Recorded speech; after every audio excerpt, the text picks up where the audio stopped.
პლასტიკისა და ბიოდეგრადირებადი პარკების მწარმოებლებისა და იმპორტიორებისთვის რეგულირების წესის მონიტორინგი სახელმწიფომ აპრილიდან დაიწყო.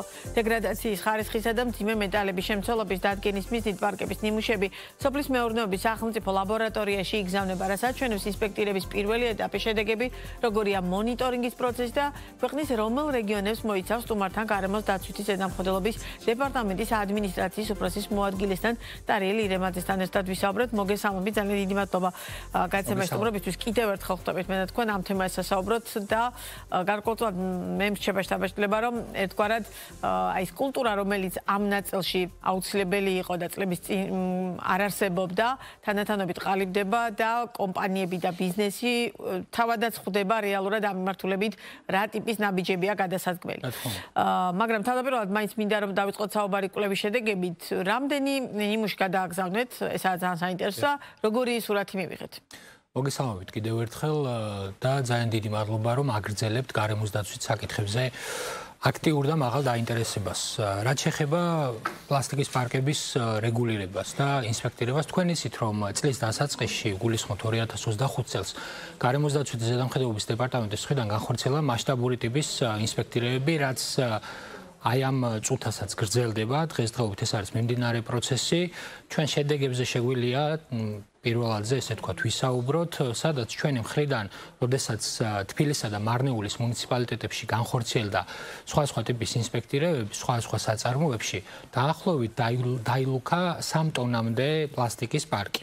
დალუქვის სხვა მიზეზები იყო, მოგეხსენებათ 472 დადგენილება საქართველოს მთავრობის, რომელიც შეიცავს როგორც პროცედურულ ნაწილს, ასევე ლაბორატორიულ, ესე თქვა, კვლევის საჭიროებასაც. ჩვენი მხრიდან 14 სინჯი გადაიგზავნა სახელმწიფო ლაბორატორიაში, რომელიც როგორც იცით, უკვე წლის დასაწყისში დაიწყო ფუნქციონირება და იმ ტიპის გადაიარაღება მოახდინა, რომ რეგიონში, არა მხოლოდ საქართველოში, გახდა ერთ-ერთი, ესე ვთქვათ, ის იმ ტიპის ლაბორატორია, რომელმაც შესაძლოა და შეუძლია კონკურენცია გაუწიოს საკმაოდ ცნობად და მაღალი დონის ლაბორატორიებს კვლევების მიმართულებით გულისხმობთ.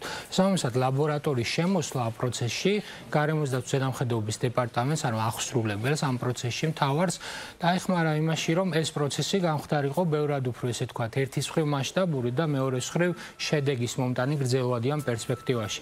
აი აღნიშნული 14 სინჯიდან გამოვლინდა მხოლოდ ერთ სინჯში დარღვევები, რაც ერთის მხრივ თქვენი, ესე ვთქვათ, გადაცემის შესავალს ეხმაურება, რომ ინფორმირებულობის დონე ერთის მხრივ და მეორეს მხრივ კომპანიები მოგეხსენებათ ძალიან დიდი ხნის განმავლობაში ემზადებოდნენ და უკვე საკმაოდ პასუხისმგებლიანად უდგებიან ამ ნაწილს და არა მარტო ამ ნაწილს, რაც გულისხმობს იმას, რომ ამ პერიოდში მათ შემოიტანეს ისეთი ტიპის ბიოქიმიკატები და გრანულები, რომელიც დააკმაყოფილებდა იმ სტანდარტებს და მოგეხსენებათ 3 სტანდარტია დაწერილი კანონმდებლობაში დღეს, დააკმაყოფილებდა იმ სტანდარტებს და ბიოდეგრადაციისა და კომპოსტირებადობის ხარისხს, რომელსაც დღეს პარკები უნდა აკმაყოფილებდეს. ანუ 14-დან ერთში რომ აღმოჩნდა მხოლოდ ეს გარკვეულწილად არის გარდა იმისა, რომ დრო ჰქონდა, თვითონ პასუხისმგებლობა გაიზარდა კომპანიების მხრიდან ამ ნაწილში და მეტი პასუხისმგებლობით უდგებიან ამ საქმეს.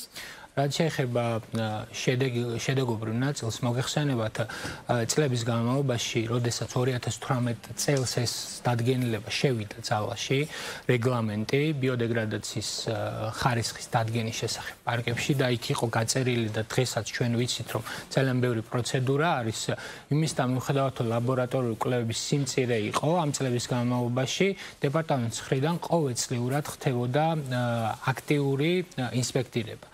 ინსპექტირება არ არის მხოლოდ პარკის, ესე ვთქვათ, დალუქვა და ლაბორატორიაში შემდგომი ანალიზისთვის გადაგზავნა.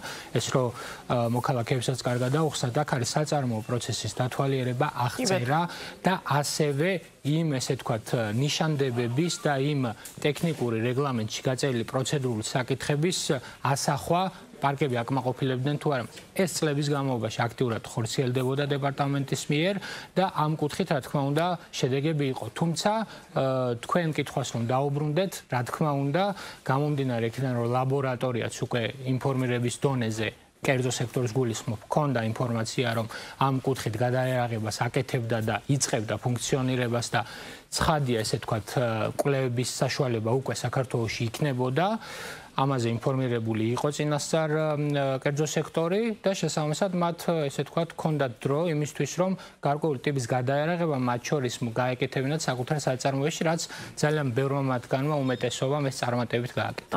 თვითონ ქართული ბაზარი ამ ნაწილში რამდენად გაჯერებულია, რამდენად კონკურენტულია და კომპანიები რამდენად უყურებენ დაუშვათ ერთმანეთის საქციელს, ქცევებს, მიდგომები როგორი აქვს ამ ნაწილში და რამდენად აქტიურად გემუშავებიან სახელმწიფო სტრუქტურებს, რომ მაქსიმალურად დაიცვან დაუშვათ და გაითვალისწინონ ყველა ის რეგულაცია, რომელსაც ამ მიმართულებით თქვენ ადგენთ. კი ბატონო, საკმაოდ საინტერესო კითხვა არის. ჩვენ როდესაც გარემოს და სოფსმეურნეობის სამინისტროს მასშტაბით ამ ტიპის რეგულაციებზე მიდიოდა საუბარი, მოიხსენებათ, ერთი მხრივ ეს არის ეროვნული კანონმდებლობის მხარე, მეორე მხრივ ეს არის საერთაშორისო ვალდებულებებით და მათ შორის ევროკავშირის ასოცირების ხელშეკრულებით ვალდებული ნაკისრი, ესე ვთქვათ, პუნქტები, რომელიც უნდა შესრულებულიყო ამ მიმართულებით სამინისტროს ხელმძღვანელობა, მათ შორის გარემოს დაცვითი ზედამხედველობის დეპარტამენტი ამ პროცესის მუდმივად იყო ჩართული, ტარდებოდა როგორც დედაქალაქის მასშტაბით, ასევე რეგიონალური მასშტაბით იმ ბიზნეს ოპერატორებთან, რომლებიც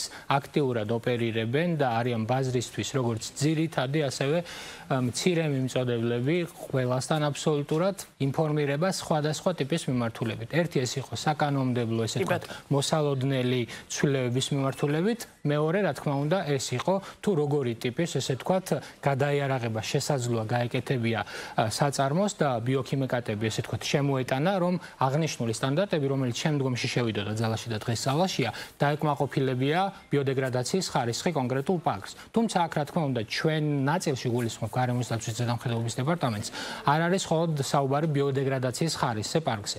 ჩვენ აქ ლაბორატორიულ კვლევებში ასევე ძალიან დიდ ყურადღებას უთმობთ მძიმე მეტალების შემცველობას პარკებში და ეს მარტივ ენაზე რომ ვთქვათ, გულისხმობს პარკში ისეთ ქიმიური ნივთიერებების დადგენას, რომელიც ადამიანის ჯანმრთელობისთვის არის სახიფათო და ეს არის მაგალითად თუთია, ქრონი და ასე შემდეგ, მათ შორის ტყვია და გამომდინარე აქედან ეს ესე ვთქვათ, ორი მხარე ყოველთვის იმიჯნებოდა, მათ შორის საჯარო საუბრებში, კერძო სექტორთან და ეს იყო თანამშრომლობითი და პოზიტიური პროცესი, რაც დღემდე გრძელდება და ამას ფაქტობრივად ჩვენი შედეგები სადასტურებს. და ჩვენი საუბრის ბოლოს მეორე ეტაპი კვლევის როდის იქნება, ანუ შემდგომი შემოწმება როდის მოხდება, თუ ეს არის მუდმივი მონიტორინგის პროცესი ერთგვარად და ამ ნაწილში დაუშვათ მთელი წლის განმავლობაში გაგრძელდება ეს პროცესი. კი ბატონო, გარემოს დაცვითი ზედამხედველობის დეპარტამენტი არ ყოფს ნაწილებად საკუთარ ინსპექტირებას ამ მიმართულებით.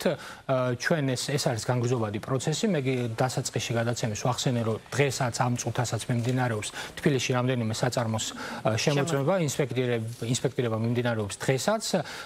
ჩვენ ინსპექტორებს უკვე გარკვეული რაოდენობის სინჯები დაგროვებული აქვთ, არის დალუქული გარკვეული რაოდენობის პარკები, რომლის ესე ვთქვათ, გადაგზავნაც ახლა მომავალში მოხდება სახელმწიფო ლაბორატორიაში და მეორე მხრივ შესაძლოა პარკი არ ექვემდებარებოდეს ლაბორატორიაში გადაგზავნას და გარკვეული ესე ვთქვათ, ნიშანდების ან სხვა მიმართულებით პირდაპირ ესე ვთქვათ, ექვემდებარებოდეს დალუქვას. ეს მიმართულება მიმდინარეობს აქტიურად და ახლა მომავალში გვექნება ასევე დამატებითი ახალი შედეგები. ძალიან დიდი მადლობა საინტერესო საუბრისთვის, წარმატებებს გისურვებთ თქვენს და კომპანიებსაც, რომლებიც აი ამ პროცესს კეთილსინდისიერად უდგებიან და ასრულებდნენ. ტარიელ ირემაძე იყო ბიზნეს პარტნიორის პირდაპირ ეთერის სტუმარი.